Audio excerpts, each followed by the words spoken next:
Hi hello friends, நம்ம இன்றைக்கி செம்ம டேஸ்டியான செம்ம ஸ்பைசியான சிக்கன் குழம்பு ரெசிபி தான் பார்க்க போகிறோம். நீங்களும் ட்ரை பண்ணி பாருங்கள், செம்ம டேஸ்ட்டாக இருக்கும்.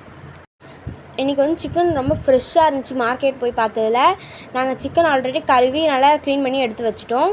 இப்போ நாங்கள் வெங்காயம், தக்காளி, பச்சை மிளகாய் இதெல்லாம் கட் பண்ணி வச்சுருக்கோம்.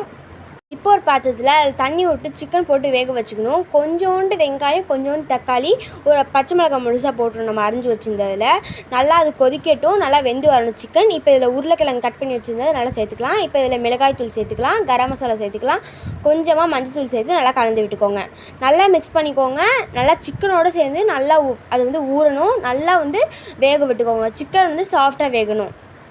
இப்போ ஒரு மிக்ஸி ஜாரில் கொஞ்சம் தேங்காய், கொஞ்சம் சோம்பு, தண்ணி விட்டு நல்லா பேஸ்ட்டாட்டம் அரைச்சி அதில் ஊற்றி நல்லா மிக்ஸ் பண்ணி விட்டுக்கோங்க. இது நல்லா ஒரு க்ரீமியான டேஸ்ட் கொடுக்கும் உங்களுக்கு. நீங்கள் நல்லா போட்டு இதை மிக்ஸ் பண்ணி விட்டுக்கோங்க சிக்கன் குழம்போட. மிக்ஸ் பண்ணதுக்கப்புறம் இப்படி தான் இருக்கும். லைட்டாக தண்ணி சேர்த்து மிக்ஸ் பண்ணி விட்டுக்கோங்க. கொஞ்ச நேரம் கொதிக்கட்டும். இப்போ ஒரு கடாய் எடுத்து அதில் எண்ணெய் விட்டு ஸ்பைஸ்லாம் சேர்த்து நல்லா வதக்கி விட்டுக்கோங்க. இப்போ கொஞ்சம் வெங்காயம் சேர்த்து நல்லா வதக்கி விட்டுக்கோங்க. அவ்வளோதான். வதக்கினதுக்கப்புறம் இப்படி தான் இருக்கும். இதில் கொஞ்சமாக இஞ்சி பூண்டு பேஸ்ட் சேர்த்து நல்லா வதக்கி விட்டு நல்லா மிக்ஸ் பண்ணி விட்டுக்கலாம். இப்போ இதில் தக்காளி அப்படியே சேர்க்காமல் கொஞ்சம் அரைச்சி பேஸ்ட்டாட்டம் சேர்த்து நல்லா மிக்ஸ் பண்ணி விட்டுக்கலாம்.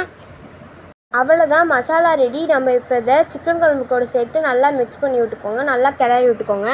அவ்வளோதான், நம்மளோட சிக்கன் குழம்பு ரெடி. நீங்களும் ட்ரை பண்ணி பாருங்கள். செம்ம டேஸ்ட்டாக, செம்ம ஜூஸியாக, செம்ம ஸ்பைஸியாக இருக்கும். நீங்களும் ட்ரை பண்ணி பாருங்கள்.